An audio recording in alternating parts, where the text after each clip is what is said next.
3분기는 굉장히 잘 나왔습니다. 그 내용을 조금 설명을 좀 해주시죠. 어떤 네. 부분에서 좀 좋았었는지. 첫 번째는 민간 소비입니다. 저희 소비 심리 지수가 100을 넘는 경우는 이제 평균을 상회한다고 하거든요. 그렇죠.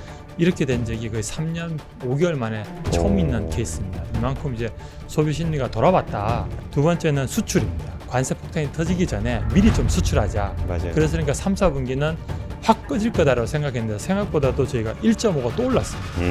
그만큼 올랐던 거는 저희가 볼 때 반도체 쪽의 수출이 굉장히 강하게 나타났습니다.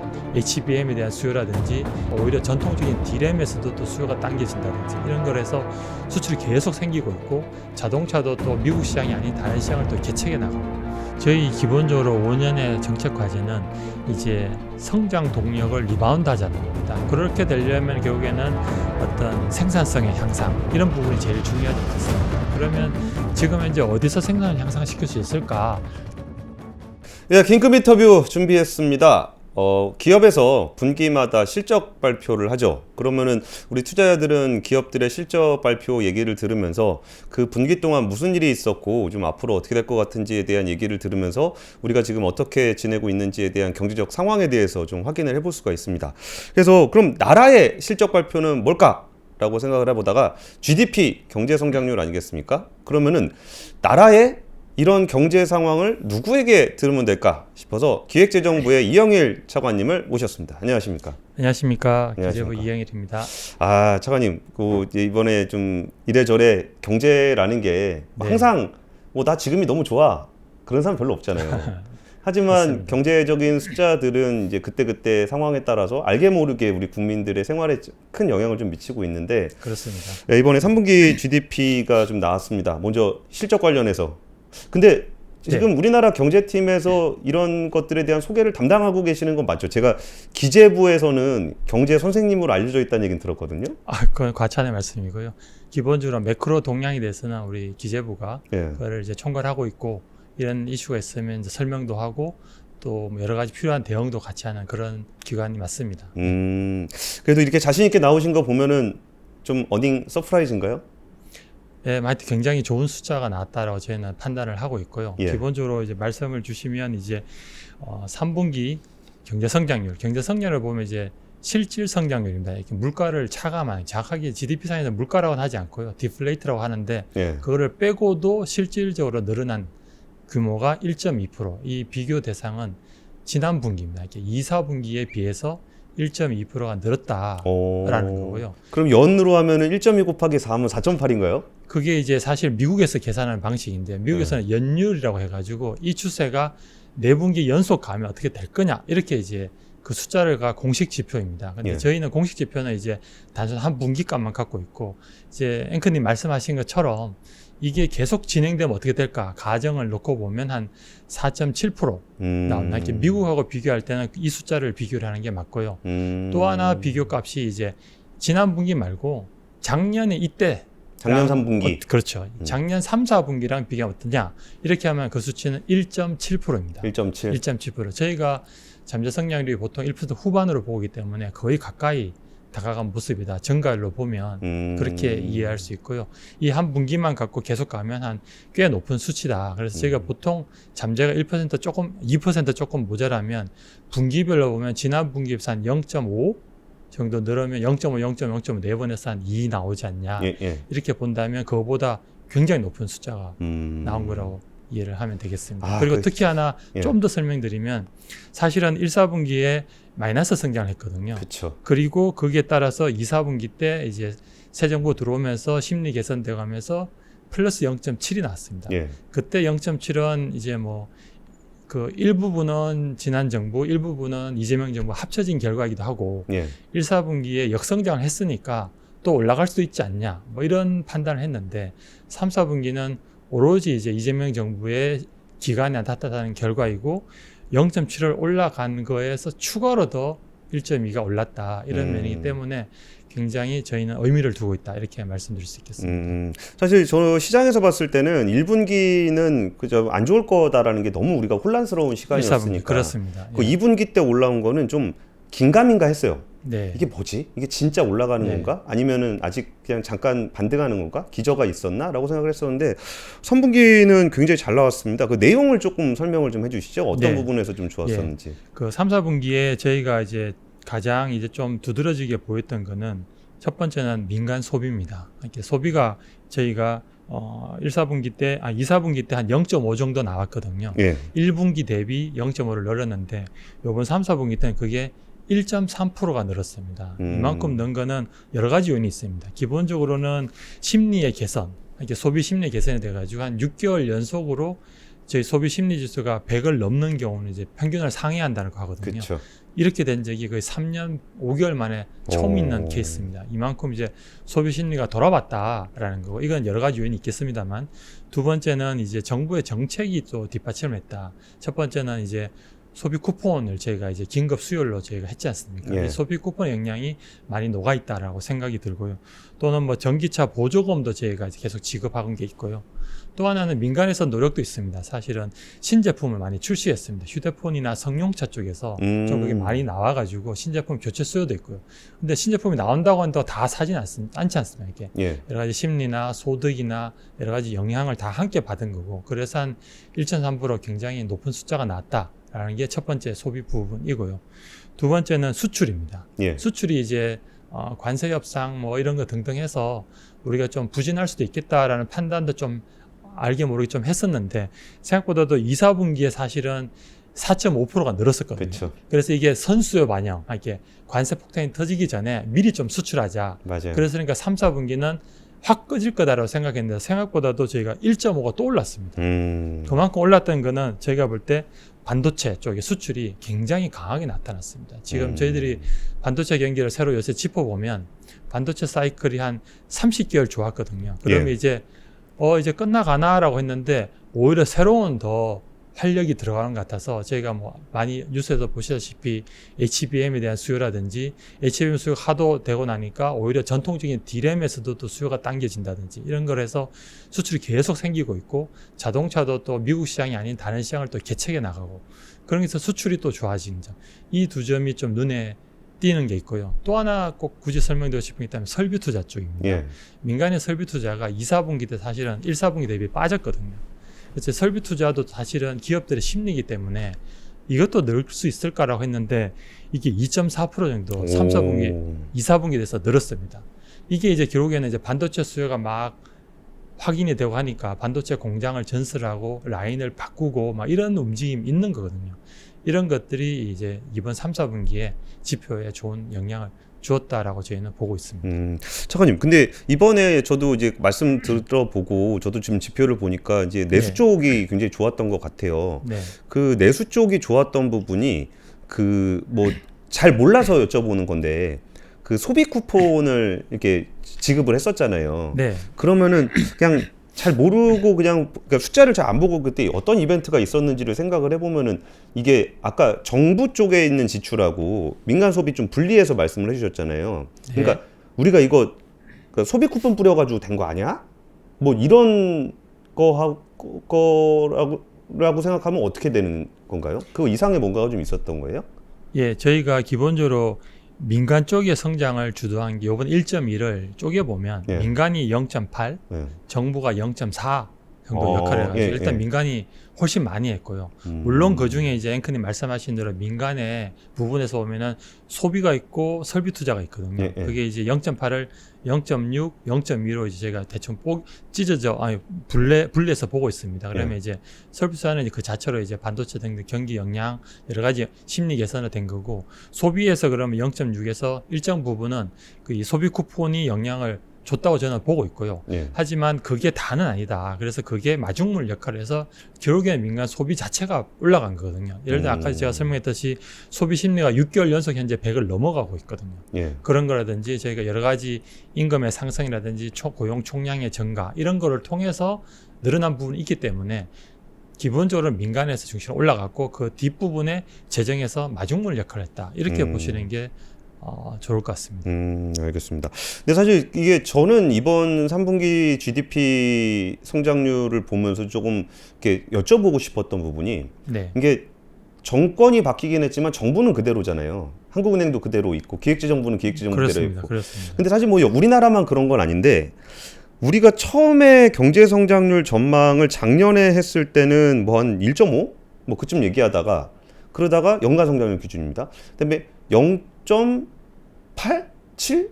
저희 0.9로 제시했습니다. 예, 그렇게 뭐 얘기하다가 이번에 또 나오는 거 보니까 숫자가 또 되게 높게 나와요. 네. 그래갖고 이게 그 전에 그러니까 작년에 전망했던 거 아니면 올해 초에 전망했던 거에 비해서 지금 그러니까 서프라이즈가 나왔다는 얘기는 되게 좋은 일이긴 한데 네. 그 애널리스트가 잘 못 맞췄다는 얘기기도 하잖아요. 아마 작년에 제가 높게 낸 거는 이제 예. 계엄 전에 저희가 이제 본 숫자들이 영향을 준 것 같고요. 이제 계엄 여파로 워낙 이제 안 좋아졌지 않습니까? 그래서 예, 예. 새 정부 들어와서 전망을 할 때는 제가 0.9로 했다는 말씀을 드리고 그만큼 중간에 사정 변경이 생겼다라는 걸 이해를 해주시면 좋겠고요. 그 0.9가 이제 연간 성장률이거든요. 예, 예. 그러면 이제 아까 제가 분기별 성장이 이제 그 직전 분기도 보고하고 작년 분기라도 작년 동분기라도 비교를 하지 않습니까? 예. 연간이라는 건 딱 하나 기준이거든요. 작년하고 비교밖에 없습니다. 그렇죠. 어차피 지난 연간이랑 같은 거니까요. 예. 연간을 비교할 때 0.9라고 하면 이거를 상반기, 하반기로 이렇게 나눠볼 수도 있거든요. 예. 상반기는 지난 상반기보다 어땠냐면 0.3이 늘었습니다. 올 상반기가 이제 경제가 이제 정치적인 여파로 잘 안 굴러갔지 않습니까? 예, 예. 그러니 0.3이니까 하반기가 제가 0.9가 되려면 연간이 0.9가 되려면 하반기는 1% 중반까지 그렇죠. 올라가야만 되는 상황이다. 예, 예. 이렇게 저희들이 그걸 보고 0.9를 제시를 한 거고요. 다른 여타 전망 기간도 0.8에서 1.0 사이에서 움직이고 있습니다.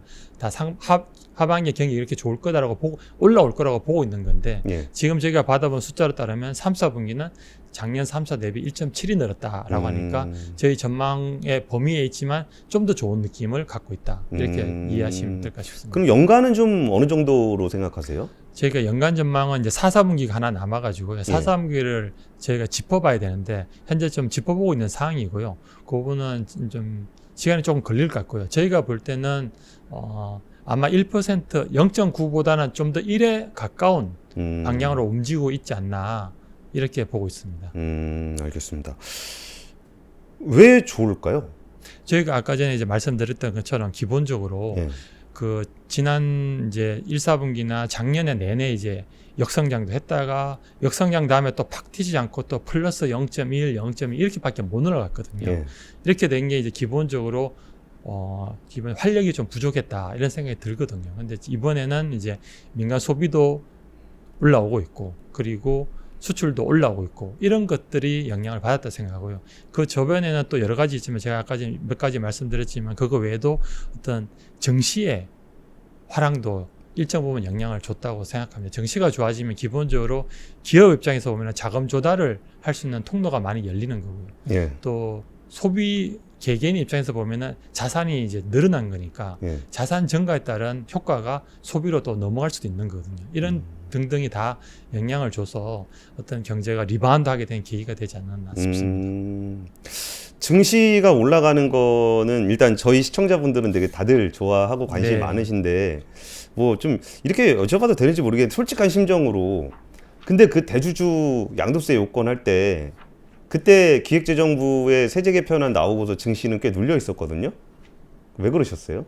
그때 이제 저희가 처음에 발표할 때 여러 가지 이제 뭐 고민을 많이 했었는데요. 예. 발표한 이후에 이제 여러 가지 시장 여건이나 여론이나 이제 국회 측 의견 등을 다 종합적으로 감안해서 어떤 그 국민적 열망을 좀 더 감안했고요. 그 하는 동안에 좀 여러 가지 의견을 듣는 과정이 있었다라고 이해해 주시고 그래서 이제 국민적 자본시장 활성화에 대한 국민적 열망을 좀 더 저희가 방점을 두고 그 세계 변화를 현행 유지하는 걸로 했다는 말씀을 드리겠습니다.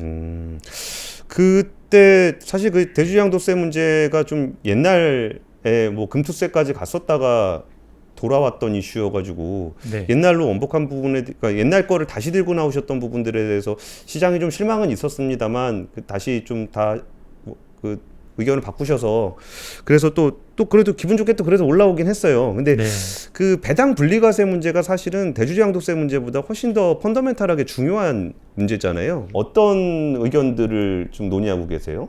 이제 처음에 이제 35를 정했을 때 논리를 뭐 다 설명을 드리기보다도 저희는 이제 여러 가지 의견을 그 발표한 세제 개편 발표한 이후에 많이 듣고 있고요. 또 요번에 국회 과정에서 국정감사나 여러 가지 통해서 많은 의견을 저희한테 주시고 있고 또 국회에 있는 입법조사처라든지 또 시장 의견도 같이 다 듣고 있습니다. 그래서 결론적으로는 국회 논의 과정에 적극적으로 참여해서 이 세율이 주는 영향이 이제 배당을 더 촉진하게 하는 유인책을 얼마나 더 강화할 거냐, 그리고 세수에 미치는 영향은 또 어떨까, 그리고 시행 시기와 관련된 여러 가지 의견도 주셔가지고 이런 걸 종합적으로 보고 가장 어떤 최적의 합리적인 대안을 찾아가도록 하겠습니다.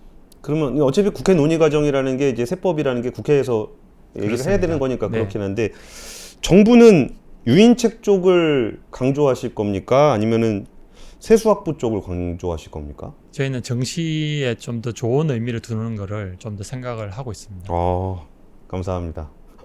근데 사실 저는 유인책이냐 세수 확대냐도 이게 정부 정책이라는 게 이렇게 되게끔 하는 거를 정책이라고 하는 거잖아요. 이게 배당을 유인하려고 하는 정책인데 그렇습니다. 그 배당이 늘어나지 않을 거라고 전제하고 세수를 추계하셨던 부분들이 조금 서운하긴 했었거든요. 늘어난다라는 걸 가정하면은 지금 세수보다 더 늘어날 수도 있을 건데라는 기대가 좀 있었는데 어쨌든 국회 논의 과정에서 정부에서도 많이 힘을 좀 써주셨으면 좋겠습니다. 네. 그리고 사실 이게 뭐 세수에 대한 거를 우리 또 이제 국간을 지키셔야 되는 재정을 지키셔야 되는 입장에서 고민하지 않을 수는 없지만 그래도 코스피 4천 가니까 좋지 않으십니까? 예, 기본적으로 자본시장이 활성화된다는 것 자체가 네. 우리 경제의 성적표이기도 하고요. 해외에서 우리가 볼 때 그간의 코리아 디스카운트라는 게 코리아 프리미어로 바뀌는 그런 전기가 된다고 저희는 생각을 하거든요. 그리고 아까 말씀드렸듯이 기업 입장에서 보면은 자금 조달을 좀 더 여유 있게 해가지고 결국에는 새로운 성장 동력으로 갈 수 있는 길이다라고 평가하고 있습니다. 이게 증시 4천의 요인에 대해서 정부는 좀 어떻게 뭐 분석을 하고 계세요?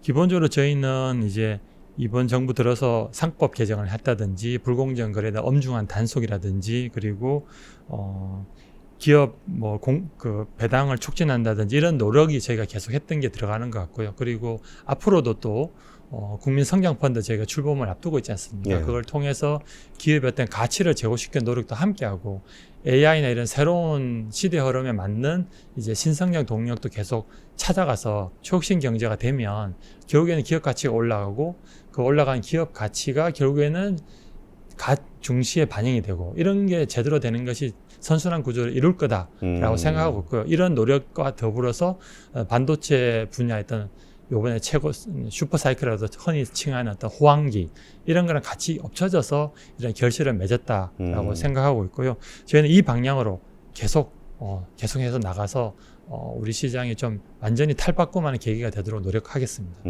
알겠습니다. 그 사실 대통령 공약이 이제 코스피 5천이라 그래서 원래 공약이라는 거는 조금 이제 기대를 담아서 하는 게 경향이 있는데 이게 되게 빨리 올랐단 말이에요. 네. 좀 부담스럽지는 않으십니까? 저희는 기본적으로 주식시장이 좀 저평가됐는데 그게 좀 정상화되고 자리를 찾아가는 과정이다라고 보고 있습니다. 예를 들면 뭐 흔히 보는 이제 보는 게 밸류에이션을 보지 않습니까? 예. PBR이나 PER 이런 걸 보는데 저희가 아직도 1.3 뭐 이 정도이기 때문에 다른 나라 이제 선진국에 비하면 뭐 미국은 5까지 올라가고 있고요. 예. 일본도 뭐 2를 넘고 대만도 뭐 3 정도 되고 있는 걸 보면 아직은 여전히 주요국에 대비해서는 이제 밸류에이션이 낮지 않나라는 판단도 볼 수 있다고 생각되고요. 그리고 지금 현재 반도체 사이클 같은 걸 보면 기업 실적이 개선될 여지도 아직도 많이 남아있다. 이런 걸 보면 좀 더 지켜볼 수 있지 않을까 생각합니다. 알겠습니다.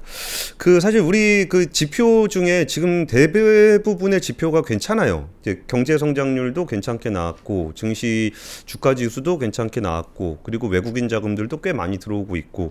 근데 그런 거 보면은 괜찮은데, 좀 환율이 네. 좀 걱정스러운 거예요. 물론 1,400원이 예전에는 이제 위기 때나 1,400원 하다가 요즘에는 조금 이제 글로벌한 환경의 영향으로 1,400을 갈 때도 있기는 한데 이렇게 증시가 좋다라는 건 외국인이 우리나라 주식을 산다는 거고 그러면 원화에 대한 수요가 있다는 거고 그렇습니다. GDP가 괜찮다는 거는 국가적인 펀더멘탈이 괜찮다는 거고 수출이 잘 된다는 거는 외국인이 우리 물건을 살려면 또 원화 수요가 생긴다는 거면 지금은 환율이 이렇게까지 1,400원 넘어서 이렇게 오랫동안 지속될 문제인가 싶은 이게 좀 왜 그러지?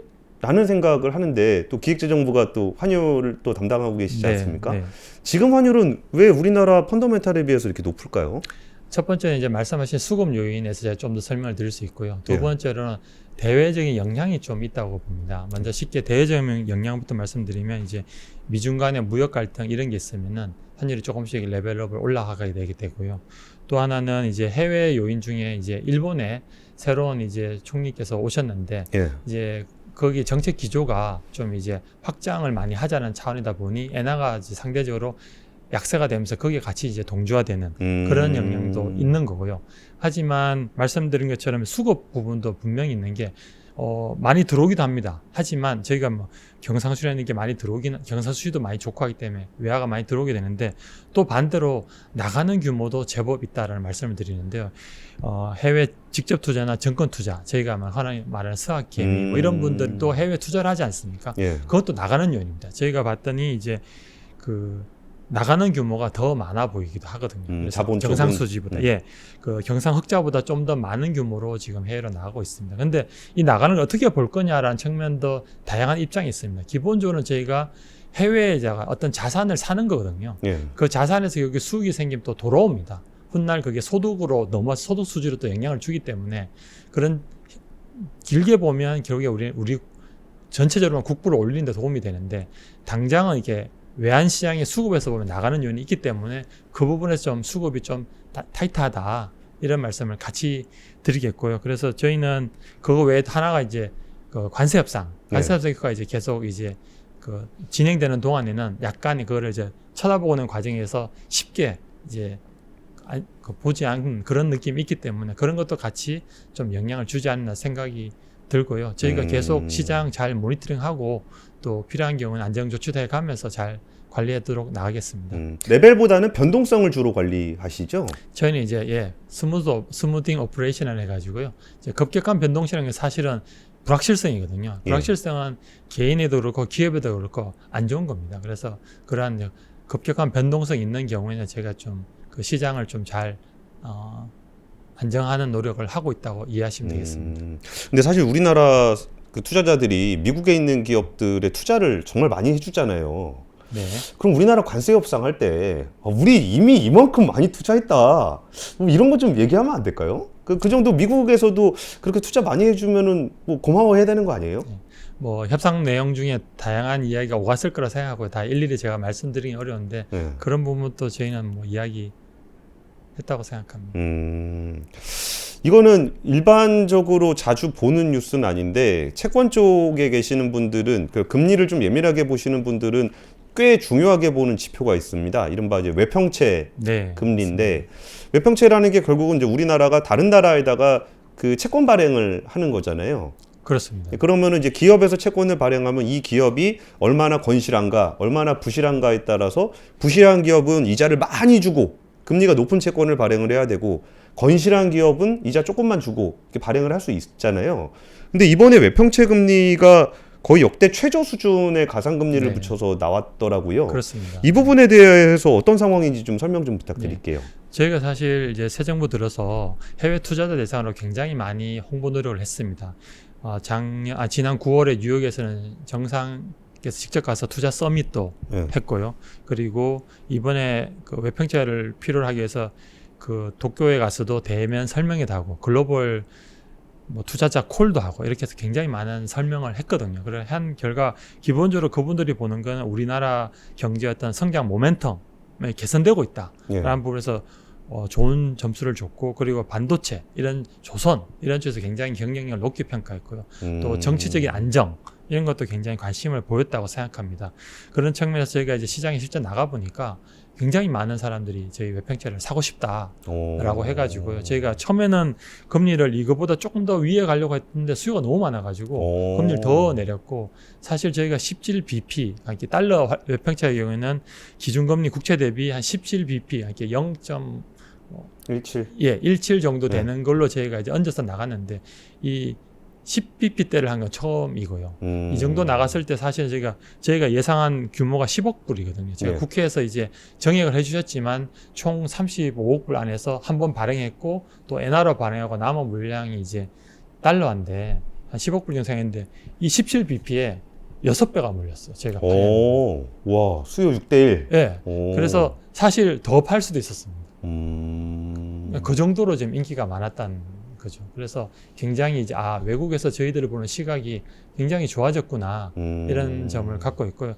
말씀하신 대로 기업이 해외에 나가서 채권을 발행하려면 이 외평채가 그게 기준이 됩니다. 그렇죠. 이게 저희가 내려갔다는 거는 모든 우리나라 기업들 해외에 나갔을 때 기준금리를 좀 더 낮게 시키면 더 비싸게 채권을 팔 수 있는 그런 계기가 됐다라고 이해하면 되겠습니다. 알겠습니다.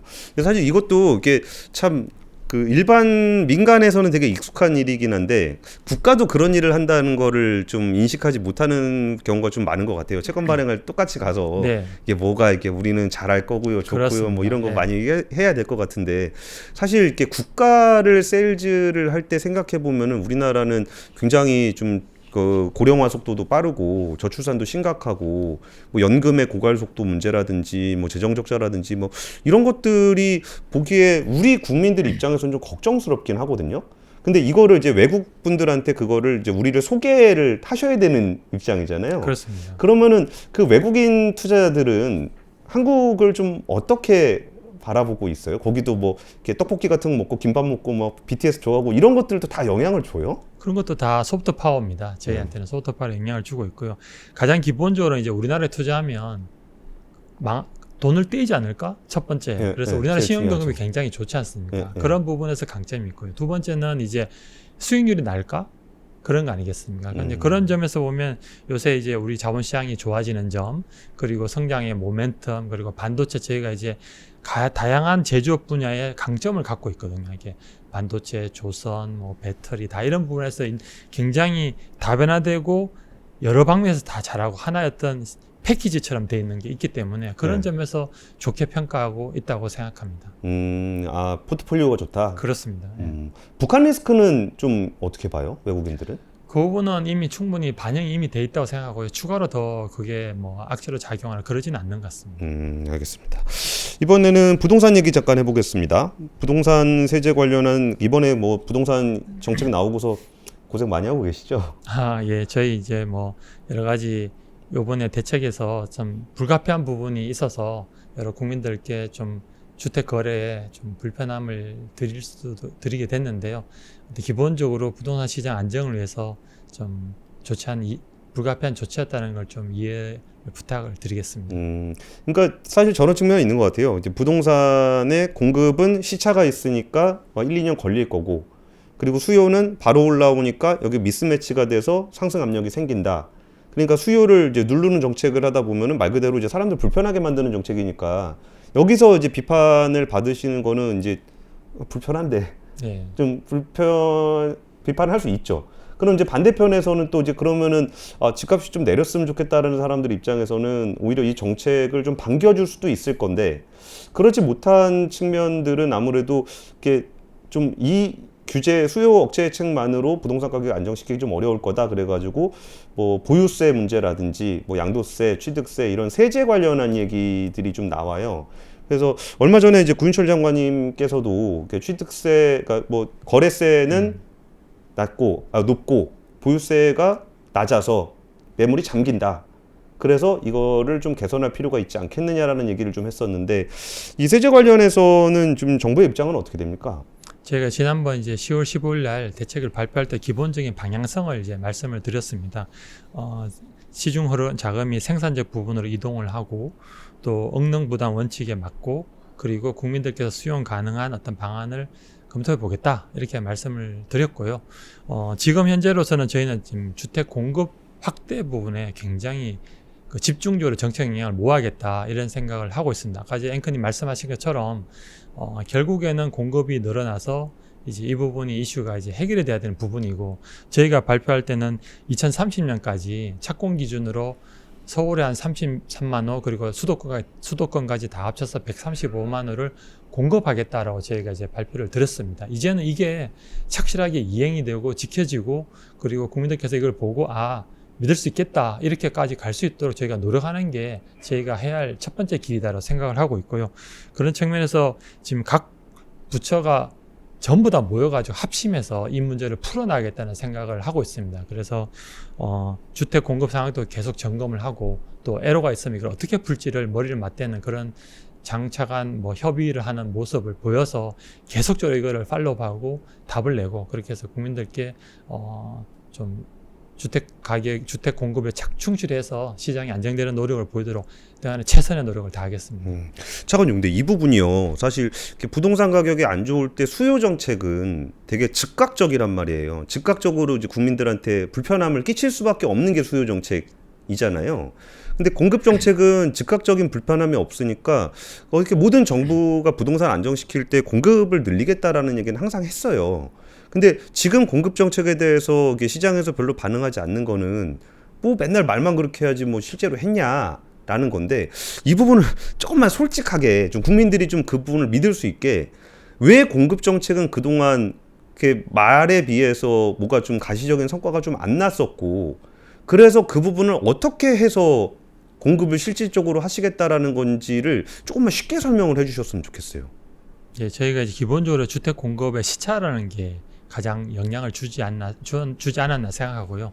그래서 현재 이제 공급이 부족한 게 지난 22년, 24년 사이에 그 고금리, PF 뭐 등등 영향으로 주택의 착공이나 이런 게 좀 지연되면서 나온 결과라고 저희는 이해를 하고 있습니다. 그래서 이런 부분을 해결하려면 지금 굉장히 열심히 해야 된다는 생각을 하고 있고요. 그래서 5년치 계획 중에 연차별 계획이 있습니다. 그래서 이제 당장 내년에 얼마나 어떻게 공급될지에 대해서 지금 현재 열심히 작업을 하고 있고요. 그런 부분에서 좀 신뢰감을 줘야 되겠다는 생각을 들고요. 그래서 단기적으로 좀 가시적인 체감할 수 있는 것들을 좀 보여드려야 이제 이 부분에 대해서 좀 어떤 시장에 영향을 줄 수 있지 않겠냐 이렇게 생각이 들어서 그런 부분 적극적으로 노력을 하고 있고요. 또 하나 말씀드릴 게 이런 걸 과정에서 보면은 각종 어떤 법률상의 제약도 영향이 있습니다. 그래서 저희가 법안을 이미 국회에 제출한 것도 있고 또 지금 한창 만들고 있는 것도 있는데 이런 것들이 국회에서 적극적으로 설명을 해가지고 개정이 되면 훨씬 더 스피드업, 기간을 단축시켜주는 효과가 있습니다. 이런 부분도 같이 노력을 해서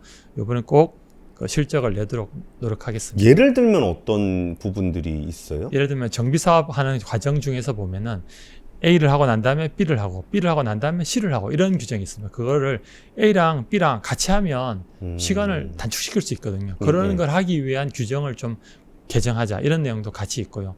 또 어떤 사업성을 높이기 위해서는 어떤 거를 더 할 수 있는지 이런 것도 추가가 되어 있다고 보면 되겠습니다. 알겠습니다.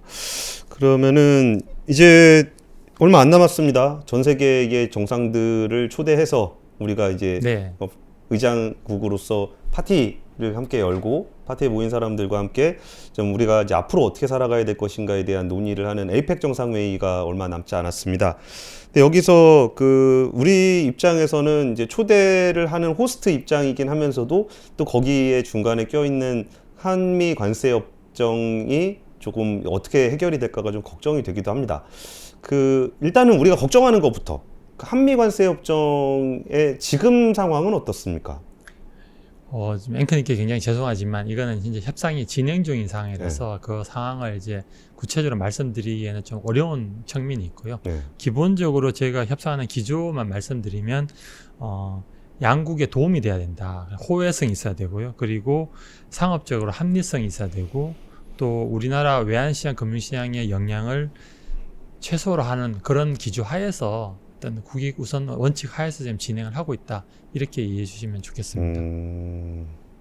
그러니까 처음에 그 얘기 하다가 한동안 협상 못 하고 있다가 중간에 갑자기 또 급물살 타가지고 얘기를 또 나누고서 또 갔다 오셔가지고 조금 기류가 그러니까 가기 전에는 에이펙 기준으로 해서 뭐가 좀 될 것 같다라는 분위기다가 갔다 오시더니 이게 뭐 꼭 에이펙을 또 기준으로 해야 되는가 뭐라고 얘기하시는 것 같아서 이게 조금 늦어질 수도 있겠다. 뭐 대통령께서도 얼마 전에 그 블룸버그 통신하고 인터뷰할 때 약간 뭐 과제가 많다 얘기하셔가지고 뭐 걱정이 되긴 하는데 뭐 중요한 건 잘 되는 거지 되는 건 아니니까 되는 거를 목표로 하기보다는 잘 되는 것을 목표로 한다 그러면은 조금 더 강한 모습 보여주셔도 괜찮을 것 같습니다. 예, 저희는 국익에 우선을 두고 내실 있는 합의가 되도록 최선을 다하겠습니다. 원래 실적 발표를 하고 나면은 그 경영 기조와 가이던스를 줍니다. 근데 사실 나라 경제를 얘기하면서 뭐 GDP가 어느 정도 되겠다 이러는 거 별로 크게 실감은 좀 안 날 수도 있으니까 어떤 식의 기조를 좀 가지고 갈 것인가, 정부의 경제정책 방향 관련한 얘기를 좀 여쭤보려고 그러는데, 근데 이 부분이 좀 이렇게 개별 사안적인 얘기들의 정책들은 좀 보이는 것 같은데, 아무래도 정부가 그 인수위 추이가 없이 오다 보니까 이렇게 뭐 좀 큰 방향성에서의 방향 그 얘기들을 좀 명확하게 잘 인지하기가 좀 어려운 것 같아요. 그래서 4분기도 좋고 아니면 5년도 좋고, 지금 그 우리 경제를 리드하는 기획재정부를 중심으로 해서 그 한국의 경제정책 방향 관련한 희망을 좀 주십시오. 예, 저희 기본적으로 5년의 정책 과제는 이제 성장 동력을 리바운드 하자는 겁니다. 기본적으로 저희가 이제 잠재 성장이 점점 좀 내려가고 있지 않습니까? 이거를 한 번도 된 적이 없어요. 계속 내려왔거든요. 그쵸. 이걸 한번 리바운드 해보자. 이 부분에서 제가 굉장히 핵심을 두고 있고요. 그렇게 되려면 결국에는 어떤 생산성의 향상, 이런 부분이 제일 중요하지 않겠습니까? 그러면 지금 현재 어디서 생산을 향상시킬 수 있을까? 결국에는 전략산업, 첨단산업, AI 이런 분야거든요. 예. 그래서 이런 분야에 대해서는 집중적으로 예산이든 세제든 금융이든 다 지원을 해서 결국에는 한번 이 흐름을 바꿔보자. 이런 게 가장 첫 번째고요. 예. 두 번째, 이러한 게 저희가 이제 모두의 성장이라고 하는데요. 골고루 여러 분야에 다 같이 혜택을 볼 수 있도록 같이 나가자. 이런 부분에 있어서 뭐 여러 가지 노동시장이라든지 아니면 뭐 중소벤처시장이라든지 소상공인 자영업자든지 이런 부분에서 같이 좀 함께 그 과실을 누리자. 이런 것도 같이 해나가고, 이 두 가지 치료를 하고 있고, 또 지역적으로 보면은 서울보다 또 지방에 대해서 저희가 관심을 갖고 있습니다. 그래서 1극 체제에서 5극 3특 체제로 바꾼다고 저희가 하고 있는데요. 그렇게 지방에서도 이 혜택이 갈 수 있도록. 그래서 아까 전에 말한 그 여러 가지 혁신을 위한 선도적인 프로젝트들이 지방에서 다 발현될 수 있도록 그런 노력도 함께해서 결국에는 우리 경제가 좀 더 나은 경제로 가는 게 저희의 기본 목표입니다. 그래서 그 틀 안에서 원래를 하고 있고요. 또 내년에 또 좀 더 구체적으로 어떻게 할 건지 현재 한창 고민 중에 있습니다. 알겠습니다. 그 잠재 성장률이 계속 떨어지고 있다라는 거는 좀 되게 안타까운 숫자였고, 한 번도 리바운드를 못했다라는 것도 되게 안타까운 부분인 것 같습니다. 그래서 그만큼 어려운 과제일 그렇습니다. 것 같기도 하고요. 근데 그 부분이 어쩌면은 이제 그 대외적인 수출과 관련한 부분이라 그러면 나머지 두 부분, 지역 경제 활성화라든지 아니면 조금 더 그 따뜻한 경제 쪽은 내수에서 자금 순환을 좀 더 활발하게 할 수 있는 그런 트랙이 아닌가 싶습니다. 근데 오늘 이제 GDP 3분기 GDP 속보치를 기본으로 해서 그 이영일 차관님 모시고 좀 얘기를 나눠봤습니다. 아무래도 우리가 생각했던 것보다 3분기 GDP가 잘 나와서 저는 경제하는 입장에서 굉장히 기분이 좋은데요. 그렇다고 해서 나중에 안 좋을 때도 나오셔야 돼요. 그러겠습니다. 근데 뭐 좋을 때만 나오시는 게 아니라 안 좋을 때도 어떤 부분이 좀 우리 경제의 좀 약한 부분인지를 국민들도 좀 알아야 이런 부분들을 좀 더 열심히 해야 되겠구나라는 걸 느낄 수 있을 것 같아서 오늘 참 저도 특이한 시간인 것 같아요. 저도 이제 기업들의 실적 발표는 많이 진행을 해봤는데, 와, 국가의 GDP를 가지고 기재부 차관님이 나오셔서 국민들 앞에서 설명해 주시는 자리가 저는 앞으로도 자주 있었으면 좋겠습니다. 특히 좋은 수치로 더 홍보하는 자리가 더 많았으면 좋겠습니다. 알겠습니다. 기획재정부의 이영일 차관이가 함께했습니다. 긴급 인터뷰였습니다. 감사합니다. 감사합니다. 윈스턴 칼리지를 이거는 해도 되고 안 하는 거잖아요. 예. 이건 의무 교육이 아니기 때문에. 그럼에도 불구하고 윈스턴 칼리지를 선택한다는 것은 그 자체로 상위 1%라고 생각을 해요. 여기 오면 배움에 돈 쓰는 사람들이 모여 있어요. 그런 비슷한 사람들이 모이는 곳이에요. 투자도 삶도 모두 잘하고 싶은 배움에 진심인 어른들이 모이는 곳. 맨 마지막에 이제 너의 인생을 작품으로서 살아라라고 했을 때 되게 큰 저한테 울림을 줬어요. 그래서 저의 회사 생활 20년 차와도 올해 또 마주 떨어져서 그럼 나는 나의 남은 인생 동안 어떤 작품을 만들어가면서 살까. 매일 같은 일상 속에서 마음 깊은 곳에 작은 돌 하나가 던져지고 그 파동 속에서 문득 눈물이 고이는 순간, 위즈덤 칼리지 2026학년도 모집을 시작합니다. 지금 입학 등록하고 지혜로 충만한 새로운 인생을 시작해보세요. 위즈덤 칼리지는 영상 아래 링크를 통해 등록하실 수 있으며 지금 입학 등록 시 깜짝 놀랄 만한 혜택이 여러분들을 기다리고 있습니다.